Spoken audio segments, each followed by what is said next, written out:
Are there any projects just to spend the next you know back half of the interview going through? Are there some projects that stand out to you to make this a real world application? Are there projects that stand out? We can Dave, we can start with you on it.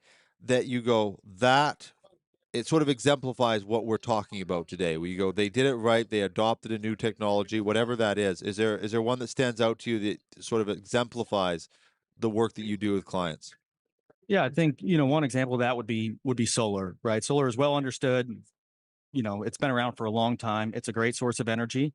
And we're starting to see our mining customers adopt that. And so, we can talk to a kind of a specific example where, customer came and said, hey, um, they didn't need additional power. They just wanted to start using more renewable power. And when we think about solar, mining companies, in general, Jared, have three of the major things that you need for a solar facility. They've got a load, an electrical load, a need for energy. They've Mm-hmm. got typically a lot of land, which you need land for solar development, and they've got an appetite for the tax credit, which the currently there's a 30% investment tax credit for solar. That's under the Inflation Reduction Act. That's a big deal, and that makes the project a lot more competitive. So when we look at a mining customer, this customer in particular, they're here in the southwestern United States. They have those three things. They wanted to go out and do solar, so we started investigating, where can we build solar? Where does it make sense?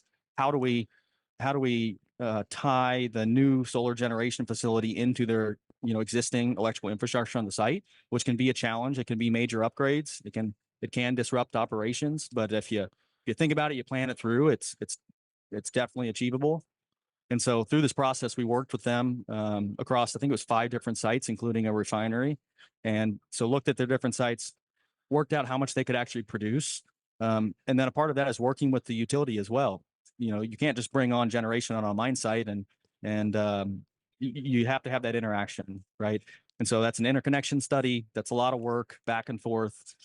So we worked through that with the customer, and then you get into financials. And so these projects often start out as we want to be more sustainable, and we think a way to do that is producing solar on our mine site, reducing the amount of power we draw from the utility grid, which is great. But then it comes down to, can we build this project? Mm. What's it going to cost us? How does it impact the rest of our business? Because mining companies are businesses just like any other, and they only have so much capital to spend on projects. And should we spend this money on this solar project, or should we buy another shovel to mine more material, right? And so we do those valuations, and I think some of the key findings that the listeners I think could benefit from is understanding that if you compare a solar generation field on a mine site to a utility developing one of these, it's different. The utility is a power producer. They're selling that power. Mm. The mine site is a power consumer, so they're using that power, and they're still relying on the grid. Dan mentioned earlier, mining companies operate typically 24 hours a day, and Mm. and their load is pretty flat across that time period. The big power users, ball mills, and things like that, pretty much run all the time. And so in the evenings, of course, we don't have solar, and so um, they rely back on the power grid to provide the energy they need to run their operations. And what we found is, in a lot of cases, 30 to 40% of the overall utility bill that a mining customer receives is a peak demand charge. And so the way that's Oh, I viewed is see. really utilities look at what was the maximum amount of power that you asked us to provide you over, it's usually 15 or 30-minute intervals for a month. And whatever that number is, you're setting the bar there, and that's a charge. And so that has a pretty big impact on the overall financial viability of the project, because the solar really can't help you there, because sun's going to go down, you're still going to need that power, and so you're going to pull it from the grid. So when we do these financial evaluations kind of at the end of these projects, it's something to consider looking at. And what we've come to recommend and talk with our clients about is maybe looking at these projects financially from a little different angle. I think the 8 and 10% discount rate is pretty common when we're evaluating capital projects. But for a sustainability project like a solar field, maybe you can lower that discount rate to 6%, and it really improves the financials of the project and helps it compare to the other fleet of capital projects a little bit better. So that's one thing you can do.